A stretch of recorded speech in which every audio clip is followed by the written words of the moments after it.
The Syrian Arab Army continues operations in Aleppo as civil repairs continue.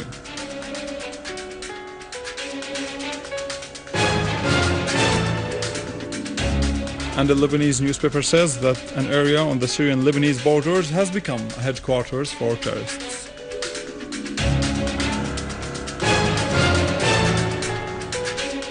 More than 13 detainees die under torture in the jails of Saud, and more than 50 die at the hands of al-Khalifa in Bahrain.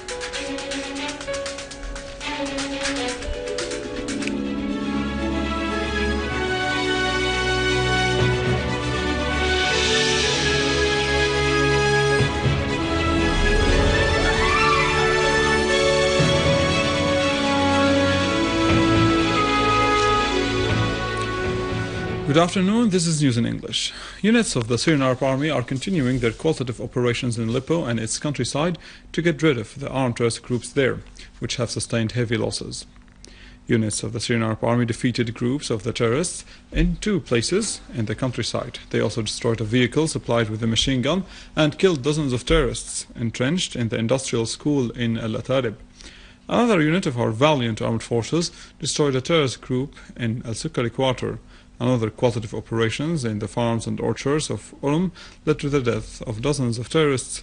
The armed forces attacked another terrorist group at al-Hawz square, killing and wounding most of its members. Units of our armed forces purged the area around Nasir Agha school in the quarter of al-Sulaiman al-Halabi, killing a large number of terrorists. In Aleppo, the governor Muhammad Wahid al-Aqad, accompanied by directors of the departments of services, carried out a tour in al-Midan in order to review the needs of the citizens and the traces of sabotage left by the terrorists in some quarters of the city. The governor asserted that the departments of the city were working in full capacity to reform and qualify services in various parts and to restore the electric power station. The governor pointed out that work would continue to reform the damages inflicted on public and private property and to pay compensations for the affected victims of the acts of sabotage. He expressed appreciation of the people's cooperation that enabled our armed forces to defeat the mercenary terrorists. As for cleaning, the city's council is monitoring for 24 hours. Some streets have been cleaned and work is going on in others. We have one problem, that al-Midan power station is off service. We are trying to use neighboring power station to provide electricity for the neighborhood. Water has no problem. All bakeries will be operating tomorrow morning. No shortage of any requirements will be there. Yesterday, a real workshop was working to clean. We couldn't walk in the street before. We stayed without electricity because of the terrorists. They harmed us a lot. The damned terrorists damaged our houses. The governor and his companions also reviewed the damage inflicted on the Church of the Orthodox Armenians at the hands of the terrorists. The Bishop Shahan Sarkisian expressed appreciation of the efforts of the security forces to preserve stability. He hoped that peace and security would prevail throughout Syria. And in Damascus countryside, in related context, units of the Syrian Arab Army continued to chase the remaining terrorists in the area of Sbeni in Damascus countryside, inflicting heavy casualties among them. And a unit of our armed forces carried out a qualitative operation in the village of Ain al-Arus in the area of Tal Abyad in the countryside of Al-Raqqa. It attacked the terrorists who were committing crimes of murder and sabotage. The terrorists sustained heavy losses.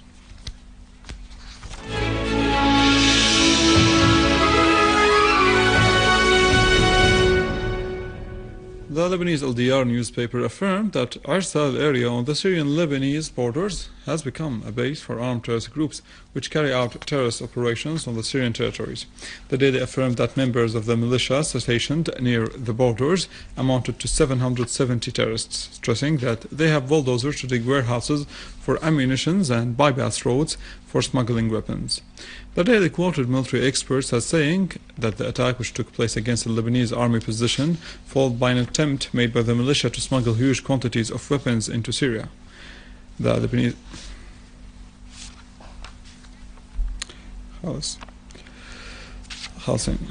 The cases of 17 persons from Bludan, Zabadani and Madaya in the Damascus countryside were settled.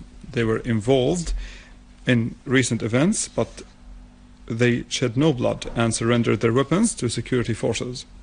They were released after they pledged not to carry weapons or to take part in any acts of sabotage or any acts against Syria's security.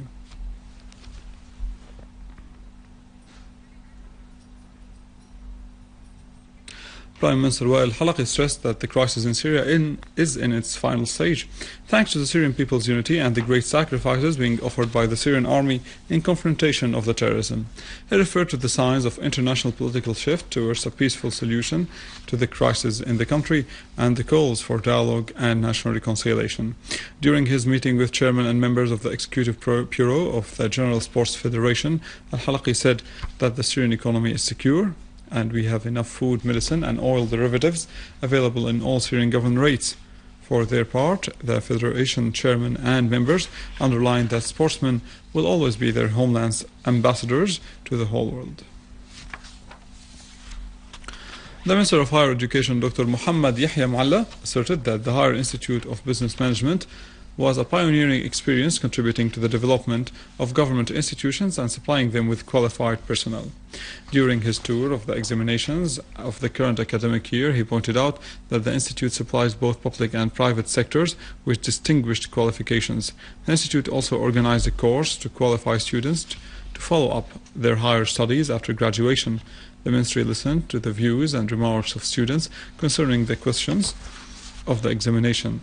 The Dean of the Institute said the results of the examination would be set up on the electronic website of the Institute. Nearly 500 students took part in the automated examination in order to choose 165 students out of them.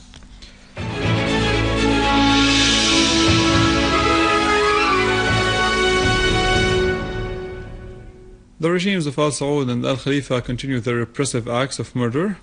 13 detainees in Saudi prisons died under torture. In Bahrain, the demonstrators were beaten up by the mercenaries of al-Khalifa. More than 50 were killed during 5 months. These repressive policies were confronted by popular determination to continue protests against the rulers in both countries. Al-Saud and al-Khalifa have many detainees in dark dungeons. A prominent detainee is Sheikh Nimr, and Nimr continued his hunger strike, and his health has greatly deteriorated. The people of Al-Qatif continued their peaceful demonstrations calling for their rights. They described the Saudi regime as medieval. People of Bahrain also continued to suffer under the regime of Al-Khalifa. They are being faced with bullets and poisonous gas. Hundreds were wounded since last February.